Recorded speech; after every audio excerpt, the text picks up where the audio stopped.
여린 씨 인사 네. 먼저 드릴까요? 네. 안녕하세요. 안녕하세요. 네. 그래서 저희 오늘도 그 북의 이모저모 가지고 들어왔습니다. 이게 마지막 주에 저희가 촬영을 하고 있어서 2020년에 방송이 될지 2021년에 방송이 될지 잘 모르겠는데 그래도 2020년에 방송이 되지 않을까 싶긴 한데. 올해 중에 나갈 것 같은데요. 아, 그런가요? 네. 올 한 해 뭐 소감 같은 거 있으세요?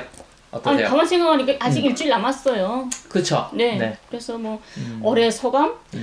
진짜 다사다난했다 뭐 이런 식으로 말을 했는데 올해는 정말 유명하게 코로나 때문에 가장 힘들었던 네, 작년까지만 해도 정말 즐겁게 궁지도 있고 자부심도 있고 어떤 남쪽 사람들 만나면서 북의 북의 현실 이런 것도 이야기하고 하면서 함께했던 이런 시간들이 많았는데 올해는 그런 시간이 없어서 좀 더 갇힌 생활 어떤 그런 생활이라서 그게 제일 아쉬웠어요. 다들 뭐 힘드셨죠. 네. 근데 이제 와이가북 시작하시고 이제 그동안 뭐 이렇게 뭐라고 말씀드려나 북의 실상을 알리기도 하고 뭐 통일운동 활발히 하셨는데 그동안 좀 강연 중심이었고 네. 이렇게 유튜브 중심으로 하신 거는 올해가 그래도 그쵸. 전환점이죠. 네. 우리가 작년 한 4월인가 5월부터 시작을 했나 봐요. 했어요. 와이가북을. 네. 그래서 거의 좀 1년 좀 지났는데 네.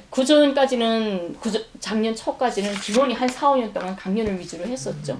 그래서 작년 중순부터 와이가북을 하면서 그래도 와이가북 하면서도 강연하고 했는데 올해는 그냥 유튜브만 하고 강연은 참 아무래도 저조했던 이런 순간이었던 것 같습니다. 뭐 제가 이런 말씀 드리는 이유가 뭐 아쉽지만 약간 좀 바람을 잡으면 이제 연말을 김현희님과 보내는 것은 이제 올해가 마지막이 돼야 되지 않을까.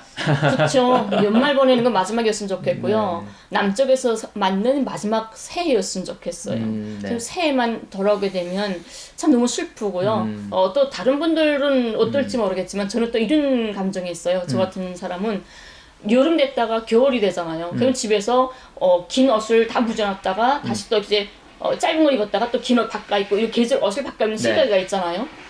그 입을 때마다 항상 슬픈 거예요. 나 다음에는 제발 짧은 옷 오늘 껐는데 다시 안 입었으면 이런 거 참 그렇거든요. 그래서 화장품도 하나 사면 제발 이게 마지막 화장품이었으면 그러니까 새 거에 대한 그 트라우마가 있어요. 새 걸 정말 싫어하거든요, 제가. 예, 다시는 그 새로운 거 내가 가지지 않았으면 쓰던 거 내가 가지고 있는 거 여기 마지막이었으면 이런 거라서 올해 내가 함께 했던 이 시간이 남쪽에서의 마지막 해였으면 이런 생각이 들죠. 이제 저희가 그래도 제가 들어오고 나서 뭐 그 이전에도 그러셨지만 이제 와이가북이 뭐 이한열 기념관 독립하시고 나서서 이한열 기념관 또 이제 강남에 잠깐 또 새들어 있었다가 이곳으로 옮겨서 그래도 이제 처음에 찍을 때는 이렇게 뭐 나무도 좀 있고 가을이었는데 이렇게 조금 뭐 오헨리의 마지막 잎새처럼 다 이렇게 떨어졌어요. 근데 그 소설도 보면은 저희가 믿음과 신념을 가지고 있으면 또 잎은 다시 나니까. 네. 그렇죠. 맞겠죠. 자, 오늘 소식은 뭐 여러 가지가 있습니다만 이제는 믿자. 북 코로나 확진자 제로입니다. 그래서 오늘은 확실히 아재 WHO에서 보여주는 홈페이지를 이제 갈무리에 오셨어요. 정리해서. 네. 그래서 지금 홈페이지 보시면 DPRK라고 돼 있는 게 그 북이죠. 네. 그래서 no cases. 그 얘기는 뭐 케이스가 없다, 사례가 없다는 것 같아요. 예, 0000네요. 네. 그렇네요. 이게 무슨 영어라서 모르겠는데 뭐 사망자요, 확진자 이런 거 다 있는 건가요? 네네네. 그래서 쭉 보면 다 빵이니까, 그죠? 네. 그래서 뭐 인구 대비 100만 명당 뭐 사망자 100만 명당 확진자 뭐 그러니까 전부 다 없으니까 그래서 조금 이제는 물론 이게 시간이 지나면 바뀔 수도 있습니다. 하지만 바뀌고 나서 그때 뭐 그걸 역추적해서 다시 봐라 뭐 이전부터 거짓말했다 이게 아니라 세계보건기구가 12월 25일 현지 시각으로 아시아 지역 코로나19 상황 보고서에서 북은 제로다, 제로. 그러니까 수많은 확진 의심자들을 진단은 했지만 제로라는 거죠. 네, 그래서 요 홈페이지를 보시고 여러분이 좀 믿음을 갖고 또 오늘 이제 쭉 해서 저희들이 보내드릴 화면은 저는 뭐 매번 보면서 놀라지만 특히 요번 화면은 이 WHO 화면도 그렇지만 북의 어떤 요즘의 모습들이 정말 세련됐다. 그쵸. 진짜 하루가 다르게 바뀌는구나. 네. 우리가 항상 북 하게 되면 일부러 안 보려고 하는지 모르겠지만 꺼져 북 하게 되면 그냥 굶고 힘들고 찌질이고 캄캄하고 어둡고 짓밟히고 영양실조 하든 어디 고난의 행군 때 힘들었던 이 모습이 곧 북을 대변하는 거예요. 상징하는 그런 네네. 모습으로. 네. 근데 우리가 항상 그런 시절은 아니잖아요. 우리 네. 남쪽도 보게 되면 체류탄에 맞아 죽었던 정말 어머니 막 그랬던 순간 네. 뭐 독재 시절 지금 좀 민주화가 돼가지고 좀 그런 시절 뭐 여러 가지 또 꽃 범이 폈던 뭐야 이거 4.27 판문점 선언할 때처럼 그런 시절도 있었고 여러 가지 시기가 변하는데 왜 북이라고 해서 변하지 않고 딱 한 순간 가지고 북을 대변하려고 하냐 이런 생각 때문에 전반을 다 넣고 봐야 된다 생각하는데 권한의 행운보다도 더 우리 남쪽 사람들이 모르고 있는 게 뭐냐면 지금 현재 북을 너무 모르고 있다는 거예요. 네. 너무 오늘의 북, 오늘의 남쪽처럼 오늘의 북은 어떤 모습일까 해서 오늘을 정말 좀 봐야 된다고 생각하고요. 이 코로나도 아직까지 이 WHO가 이렇게까지 발표했잖아요. 네. 이렇게까지 국제 자료잖아요, 이게. 발표했는데도 아직도 언론에 보게 되면 북은 있을 거야. 한 몇백 명은 있을 거야. 또 특히 반복 안찬일 같은 사람은 하루에 20명씩 죽는다. 뭐 이런 호통 말도 그쵸. 하고 있고. 유튜브에서. 네. 그러면 그건 다 믿는 거잖아요. 그리고 사람들이 안찬일 같은 이런 탈북 또래 같은 사람들 말 믿지 않는다고 해도 남쪽 언론에 북은 아직까지 없다고 주장을 하고 있다. 이런 언론이 나가면 아닐 거야. 분명히 저 숨기고 있을 거야. 라고 자꾸 그렇게 믿고 싶어 해요. 왜 그럴까? 왜 북에 코로나 환자가 있어야 되는 거죠? 있길 바라는지. 근데 이제 여러분이 뭐 어떤 생각을 가지고 계시든 상식적으로 생각을 해보면 만약에 하루에 사망자가 20명이라고 하면 확진자가 상당할 텐데 아마 여러분이 생각하시듯이 만약에 보건, 의료, 방역 체계가 취약하다고 하면 그 정도면은 진짜 벌써 큰 대혼란이 일어났을걸요, 북에서. 그쵸. 이제 그렇지 않으니까 지금 저렇게 튼튼하게 버티고 뭐 아무런 어떤 백신이라든지 외부에서의 어떤 그 뭐랄까 고가의 의약품들이 들어가지 못하는 상황임에도 불구하고 그렇기 때문에 더 예민하게 이제 국경을 봉쇄하고 선도적으로 예방의학 차원에서 이제 준비를 한 거기 때문에 아마 이거는 어떻게 생각하셔도 상식적으로 조금 그래서 아마 뭐 우리 요즘 뭐 레거시 미디어라고 하나요? 뭐 조중동이나 KBS, MBC도 다 어느 정도 이제 인정하는 것 같아요. 이거는 그쵸. 방역에 있어서는 지금 별 문제 없다. 문제가 있으면 큰 혼란이 났겠죠. 네. 그리고 지금 중국이나 우리 북에 딱 울타리에 있는 게 중국, 남쪽, 뭐 다 일본 다 옆에 있지 않습니까? 네네네. 근데 그 주변이 지금 다 코로나 때문에 난리 났단 말이에요. 중국 때문에 또 다시 한다고 하고 그런데 아직까지 그 옆에 있는 북이 단 한 명도 코로나 확진자가 없다는 것은 정말 천정지역이죠. 그래서 그만큼 우리는 현실을 믿어줘야 되는 거고 특히 이번에 북에서는 지금 일주일밖에 안 남았는데 80일 전투가 일주일밖에 안 남았습니다. 그래요? 네네네. 올해 말까지 80일 전투 아닙니까? 왜냐면 내년 1월 8일 날 당창은 80도를 맞으면서 80일 전투를 했던 거죠. 그 80일 전투의 가장 중심이 코로나 방역이었습니다. 그래서 이때까지 했지만 더군다나 지금 더 초강경하게 하는 게 뭐냐면 이번에 또 그런 걸 했답니다. 나이 어린이들 그러니까 제일 병에 취약하고 하는 게 어린이나 어르신들 아닙니까? 어린이들이나 어르신들 또 기저질환 있던 사람들 그 사람들에 대한 거 몽땅 다시 또 건강검진을 다시 접사했답니다. 북에서 전국적으로 그렇게 해가지고 또 국경이라던가 이런 수입품들이라던가 이런 것들 다시 점검하고 그래서 방역 사업에 마지막 힘을 돌리고 있다고. 왜냐하면 이제 며칠 안 남았고 80일 전투는 이제 며칠 있으면 당창은 행사를 해야 되는 거잖아요. 그렇죠. 그래서 그 행사에 지금 모든 힘을 집중하고 있는 거예요. 그러니까 1월 달에 당대회를 예견했고 이제 그걸 준비하고 있으니까 아마 이제 보시면 판결이 날 거고 제가 아까도 말씀드렸지 혹시 또 이게 코로나라는 전염병이 상황의 변화가 어떻게 있을지는 모르겠지만 지금까지는 WHO에서 공인한 한 명도 없는 지역이라는 거 그리고 그것이 진짜 이 남북 관계의 어떤 기저질환은 불신인 것 같습니다. 불신. 그런 것들을 조금 이제는 좀 마음을 여셔도 되니까. 그러니까 제가 그냥 뇌피셜로 주관적으로 느끼는 거는 KBS나 MBC의 뭐 남북의 착이나 통일 전망대도 그 요즘 쓰는 화면들을 보면 최신 화면들이거든요. 아마 보내는 사람들도 방송을 그 화면을 송출하는 사람들도 좀 놀랄 거야. 화면이 정말 다르다. 우리 흔히 하는 말로 때깔이 다르다라는 거기 때문에 아마 이제는 그 사람들도 조중동이 의도적으로 뭐 이런 그 찌라시 유튜버들은 뭐 그냥 논외로 하고 그 웬만큼 정보를 접하는 사람들은 어느 정도는 인정해줘야 되지 않겠느냐. 그렇죠. 네. 그래서 내년 1월에 8차 노동당 대회를 앞두고 뭐 많이 했던 말씀입니다만 이제는 좀 믿어보자. 우리의 그렇죠. 기저질환에서 좀 벗어나보자. 큰일 납니다. 기저질환 환자들은 이거 잘못되면 사망합니다. 코로나 0명. 그리고 무료 살림집을 준다는데 무상 의료, 무상 교육, 무상 살림집. 네. 그래서 이거 한번 우리 또 한번 믿어보자. 이번에 평양북도에서 삼광 축산 전문 농장에 200여 세대 주택이 새로 건설됐다고요? 네. 우선 이 살림집에 대한 거는 우리가 이번에 올해 특별하게 또 세계 재해가 오면서 태풍이 몰아치지 않았습니까? 네, 맞습니다. 자연재해. 네, 그래서 항해도나 함경도나 뭐 평양이나 뭐 이렇게 살림집 많이 무너졌지 않았습니까? 그래서 당원 수도 당원 서대를 만들 만큼의 그렇게 전국적으로 투하를 해서 몇천 세대를 새로 만들지 않았어요. 그래서 우리가 여러 번 설계를 했는데 이번에 거는 그런 피해라든가 이런 게 아니라 평안북도 운전군에 3강 축산 전문 농장이 준비가 됐나 봐요. 그래서 산골에 농장을 만들었으니까 그 농장에 봉사할 노동자들이 있어야 될 거 아닙니까? 그래서 노동자들이 쓸 202호 세대를 새로 건설을 했답니다. 그러니까 새로 이 농장이 생기면서 그 정업원들의 집을 살림집을 다 만들어줘가지고 이제 그걸로 이사하게끔 했답니다. 그래서 저희가 뭐 평양이 눈부시게 변했다라는 것은 뭐 누차 말씀드렸고 사실 마닐라도 그렇습니다. 여러분이 뭐 혹시 뭐 안 그러시겠지만 좀 이제 나쁜 사람들 그러잖아요. 와, 뭐 필리핀 비기했었는데 마닐라 가보시면 서울 강남 뺨칩니다. 하지만 저도 알아요. 일부분이 그렇고 그렇지 않고 낙후된 지역이 많이 있죠. 북도 평양은 뭐 눈부시게 발전해 있을 겁니다. 그러면 또 이제 트집을 잡는 분들은 지방은 안 그럴까 격차가 커. 그런데 이제 저희가 계속 소개해드리는 게 지난주에도 그랬습니다만 이렇게 이제 조금 여기라고 우리 빈부격차 생각해 보시면 사실은 엄청난 것도 아니거든요. 이제 그런 식으로 지금 평안북도 지역의 운전군에 이런 것들이 이제 모범 도시들이 생겨나면서 이 발전이 확산돼 가고 있다. 그죠? 우리가 계속 지방들의 어떤 살림집 건설이라든가 새로 건설되는 공장이라든가 생활 휴식터 이런 것들을 많이 소개하지 않습니까?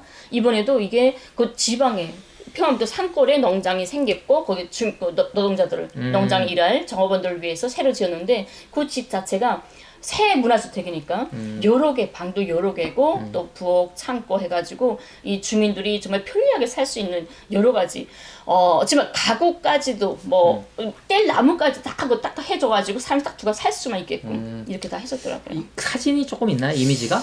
여기에 있었나? 네. 그래서 지금 보시면 보시기에 따라서는 지금 건축들이 새로 들어갔죠. 그러니까 이런 것들을 뭐 조작이다, 사람이 없다라고 생각하지 마시고 이렇게 조금 뭐랄까 외지다 그럴까?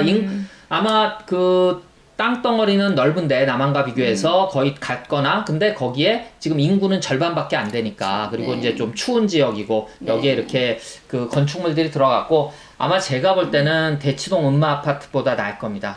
대치동 음마 아파트 지금 30년이에요. 30년. 뭐 저는 들어가 보지 못했지만 사실은 그 이전부터 10년 전부터 그랬거든요. 대치동 음마 아파트 20년 지났을 때부터 거기 바퀴벌레들 사는 데다. 근데 그놈의 땅값 때문에 모여 사는 거고 사실은 이 새 건축물 이런 것들 보시면 우리가 자본주의적으로 너무 소유, 돈 이렇게 생각하지 마시고 이 이미지들 보면은 집들 보면 이렇게 따라서 뭐 2층, 3층짜리 서층, 그다음에 단층 이게 여러 가지 형태로 난 이런 집들이 좋아요. 단독주택에서 텃밭 딱 넣고. 그러면 평양을 벗어나서 좀 외부에서 살면서 노후를 보내실 생각 있으십니까? 그러고 싶어요. 진짜요? 저는 정말 여러 땅집 조용한 산 있는 데서 그 부엌에 두고 하니까 이렇게 가만 실내 모습 이런 거 다 준비해 놓고 아궁이 딱 들어가 살 수 있게끔. 그래서 뭐 저희가 살림집 모습들 많이 보여드렸습니다만 이렇게 뭐라고 해야 될까 조금 외곽 지역으로 계속 이렇게 발전해 나가는 아마 중국도 보시면 그럴 거예요. 동남아시아도 되게 그렇고 우리도 이제 특정 지역이 발전하면 이제 그게 확산 전국이 동일하게 발전할 수는 없습니다. 어느 나라나. 저는요. 저 중국을 해서 왔지 않았습니까? 네네네. 올 때 왔는데 중국 건명인가 그쪽으로 해서 이렇게 넘어오거든요. 라오스로 갈 때. 근데 중국 그쪽 갔는데 와, 난 세상에 그런 데가 있는 줄 정말 꿈에도 몰랐어요. 완전 원시인들 사는 것 같기도 하고 집도 아니에요. 그냥 문도 없고 뭣도 없고 천막 같은 데서 사람이 사는데 난 중국 사람들 같지 않아. 왜? 와, 난 깜짝 놀랐어요. 야, 중국에도 그렇게 잘 산다는 중국에도 이 정도 완전 꽃집도 그런 꽃집이 없는 그런 생활 문화가 있더라고. 그러니까 중국도 고민하는 것 중에 하나가 이제 걔네가 55개 민족 플러스 한족 해서 이제 56개 민족이 사는데 그 이제 도농 간의 격차 뭐 많이들 아시겠지만 근데 베이징, 상하이, 심양 가보면 진짜 눈 돌아갑니다. 강남 집값의 5배, 10배 해요. 다 페라리만 있고요. 일반 아파트 단지에도. 그런데 진짜 한국 부자는 부자도 아닙니다. 거기 가면 그 진짜로 뭐 강남 부자들 되게 건방 떠는데 지금 중국은 그렇지 않아요. 근데 물론 이제 빈부격차가 있죠. 그래서 이제 중국을 많이 욕하시는 분들이 있을 때 중국 국민들은 당당하게 얘기합니다. 중국은 지금 저렇게 미국 애들이 원하듯이 공산당의 어떤 통일된 지배를 벗어나게 되면 당장 다 쪼개진다. 지금 미국이 노리는 게 그거다. 그래서 이제 말씀하신 그런 격차가 크죠. 그리고 이제 곤민정은 저도 글로 오신 지는 처음 알았는데 워낙 산악지대고 맞아요. 그리고 삼국시대 뭐 그때부터 우리 삼국지 때부터 완전히 그 총나라 땅, 그 유비가 있던 그 험한 골짜기여서 진짜 관광으로나 가고. 아니 저 그 말 지금 들으니까 네네. 중국이 56개 민족 아닙니까? 네네네. 아니 우리 단일 민족인 남과북도 남남 갈등해가지고 남쪽에서만도 얼마나 패가 갈리고 얼마나 갈등이 심해요. 우리 국해만 넣고 보더라도. 네. 근데 중국 같은 경우에는 그렇게 많은 다민족들이 살고 있는데 그 세계적으로 큰 땅덩어리에서 네. 자 조금 어떤 그 중국 공산당의 어떤 유일령도 그 밑에 안 있고 정말 이런 갈등 권력 투쟁 이런 게 있다면 정말 중국이 유지될 수가 없는 거잖아요. 조금 어렵죠. 그러니까 현실적으로 불가능하다고 아마 많은 분들이 그렇죠. 생각하실 거예요. 그거 보면서 역시 이 중심이 중요하고 단결이 중요하구나라는 것을 봤어요. 그리고 이제 준비가 돼야 되고 우리도 민주주의 하기까지 얼마나 많은 시간이 걸렸습니까? 이제 그런 어떤 준비가 필요한데 그런 사회개혁 그리고 시민개혁 없이 정치개혁을 먼저 하라라고 치고 나가는 거는 앞뒤가 바뀐 거죠. 그렇게 되면 우리가 97년에 IMF 때 경제 주권을 뺏기듯이 이게 뺏겨버릴 수가 있어요. 이제 순서가 바뀌니까 조금 좀 보시고 열린 마음으로 너무 이렇게 비판적인 시각으로 보시면 결국 남 좋은 얘기, 뭐 제국주의자들 좋은 얘기밖에 안 될 수도 있습니다. 그래서 조금 열린 눈으로 보시고 그래서 저희가 또 지난주에도 한번 말씀드렸습니다만 이제는 한번 믿어보자. 그래서 코로나 제로 무료 살림집 그리고 이산화탄소 배출량이 상당히 낮다는 소식을 한번 전해드렸는데 네. 지금 거기에 덧붙여서 오늘 전해드릴 소식은 평안북도에 태양광 풍력발전소가 개건이라는 거 원래 있었다는 얘기인데, 그죠? 네네. 좀 소개해 주시죠. 네, 평안북도에 태양광 어떤 풍력발전소가 원래 있었던 것 같습니다. 그랬다가 이번에 다시 재건을 했어요. 우리 서식을 전하는 거 보게 되면 대체로 옛날에 있었던 건데 한 2, 3년 오간에 계속 개건이 되더라고요. 그래서 그만큼 여유가 생겨서 이제 하나하나 낡은 것들을 다 닦아내는 이런 것 같은데 이것도 그렇게 됐습니다. 그래서 평안북도에서 풍부한 자연 에너지, 우리 바람도 그렇고 뭐 물도 그렇고 다 자연 에너지를 통해서 우리가 만드는 거 아닙니까? 그래서 자연 에너지를 이용해서 전력 생산 기지가 만들고 새로 멋있게 됐는데 시의 경제 발전과 이런 인민생활 향상에 크게 이바지할 거라고 말하고 있습니다. 왠지 에너지라는 말을 들으니까 에너지보다도 힘이 나네요. 단어가 힘이 있네. 남쪽에 에너지란 말 안 써요? 네, 에너지라고 하죠. 에너지. 약간 유럽식으로 발음하면 그렇게 되는 것 같아요. 뭐 유전자, 진, 뭐 게놈 이럴 듯이. 네. 그래서 지금 보시면 북도 아마 이제 전기 문제는 이제 어느 정도 이렇게 그쵸. 친환경 에너지라든지 그 다음에 뭐 석탄을 이용한 화력 발전 우리가 무중유 착화 방식도 소개시켜 드렸고 그리고 이제 수력 발전도 워낙 많으니까 그래서 이제 덧붙여서 이런 북이 이산화탄소도 적지만 이제 태양광 풍력 발전소들도 개건됐고 아마 이쪽에도 관심을 많이 갖고 있는 것 같아요. 네. 새로 건설되는 어떤 건물들, 회사 이런 직장들 보게 되면 천정에다가 꼭대 억장에 태양광 쫙 깔고 태양광 패널, 이런 것들이 많이 보이더라고요. 그래서 여기서도 태양광을 기반한 거고 그래서 이게 진짜 자연 에너지 이런 전기 엄청 많이 신경을 쓰고 있고 많이 좀 모아놓고 있구나.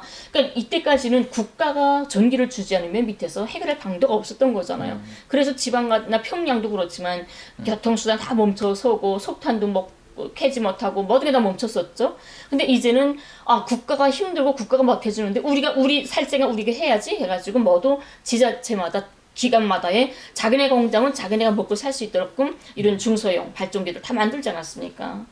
산골짜마다 다단계로 만들고 그래서 이제는 자기네가 생산해서 국가에 도움을 주는 이 정도로 됐던 거죠. 그래서 이게 처음부터 뭐 기술이 딱 이렇게 완비된 상태에서 나올 수는 없잖아요. 그러니까 이제 태양빛 전지판의 위치, 뭐 설치에 대한 기술적 요구, 그리고 이제 풍력 발전 같은 경우는 그 날개 제작, 우리도 가끔 보잖아요. 큰 거 그 날개 제작이라든지 그것을 어떻게 효율적으로 발전을 해내느냐 뭐 이런 것들의 기술적인 발전을 이루고 있다는 건데 저는 이걸 보면서 조금 우리와 교류가 좀 됐으면 우리도 이런 풍력이라든지 태양광을 많이 하려고 하는데 또 우리는 이제 기존의 어떤 연료를 쓰는 게 있으니까 이런 안에서의 이해상충들이 있고 시장을 뭐 유럽으로 수출하지 않으면 자본주의라는 건 또 많이 생산해야 되니까 그래서 많이 판로가 막히고 뭐 중국의 저가 공세에 막히고 그랬는데 중국의 그런 죄송합니다. 북의 어떤 그런 저기 태양광 파넬 같은 거를 우리가 같이 좀 만들고 뭐 설치도 하고 뭐 풍력도 북이 더 위치가 좋으면 이제 풍력 발전하고 그러면 좀 규모가 되니까 좀 같이 발전할 수 있을 것 같은데. 근데 이게 지금 전기 분야도 그렇고 발전기나 살림집이나 뭐든 우리 뭐 저번에 말했던 유원 신발 공장이나 이런 것들 쭉 보면서 지금 마다딱지 멍땅 성과를 보이고 있지 않습니까? 지금 모든 나라들이 코로나 때문에 다 잠재져 있는데 북은 계속 연일 서식에 들어오고 있단 말이죠. 이게 다른 것도 뭐 있겠지만 기본은 80일 전투 기간. 또 이 사람들이 항상 말하는 게 내년도 당 8차대를 준비하기 위해서 우리는 뭐 어떤 성과를 낼 것이냐, 어떻게 빛나게 맞이할 거냐 이런 것 때문에 아마 지금 노력하던 것들이 다 빛을 보는 것 같습니다. 네. 그러니까 우리는 했는데 다른 나라는 못할 거야, 안 돼. 이런 거는 좀 잘못된 시각이라고 여러분도 생각하시잖아요. 우리가 한참 경제가 좋아서 남한이 발전할 때, 우리가 발전할 때 외국에서 뭐 이런 말을 했어요. 대한민국의 수도 서울의 낡은 건물은 1988년 서울 올림픽 주경기장 스테디움밖에 없다. 그 정도로 그게 낡아 보일 정도로 우후죽순처럼 빌딩들이 일어섰는데 지금 북이 그런 시기를 맞고 있는 게 아닌가 싶어요. 그래서 제가 뭐 우연히 들은 얘기인데 은행에 돈을 맡겼는데 은행에서 이자율을 8% 준다라는 거는 8%를 내고 돈을 빌려서도 그 이상으로 우리로 치면 이윤이 난다는 얘기 아닙니까? 북에서 뭐 은행 이자를 8% 준다고 하는데 중국이 한때 그랬거든요. 우리 이자 2% 줄 때 중국이 5%, 4% 그렇게 줬거든요. 제가 중국에 있을 때.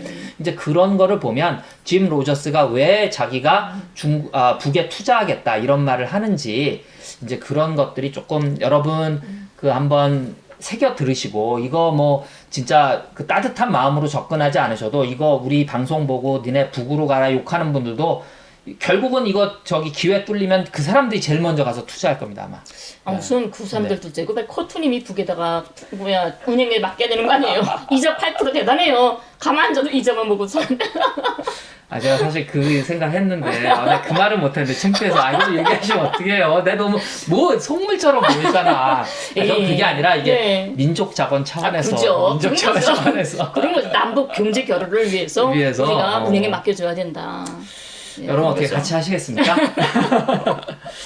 그래서 아마 이런 지금 말씀드린 거는 아마 누구도 부정 못하는 팩트로 다가오고 있고 아마 경제인들도 다 알고 있을 거고 그렇죠. 아마 안다 하는 사람들은 다 알고 있을 거예요. 단 이제 그 체제를 어떻게 망가뜨리고 조금 비인도적으로 진짜 북의 인권을 얘기하면서 비인도적으로 어떤 진짜 옛날하고 똑같은 거 아닙니까? 미국이 세계 질서를 자기네 운영하는데 남한도 틀어지고 뭐 북도 틀어지고 자신들의 입맛에 맞게 뭐 이것을 조작질 하려고 하는 건데 그렇지 않게 생각하시면 빨리 여러분 이 왈와북과 우리와 함께 하셔서 북에 우리가 같이 윈윈할 수 있는 방법은 여러 가지가 있지 않습니까? 윈윈할 수 있는 길로 나가면 그렇기 위해서 우리가 진짜 이제는 한번 좀 믿어보자. 2020년 지나고 2021년부터는 믿어보자.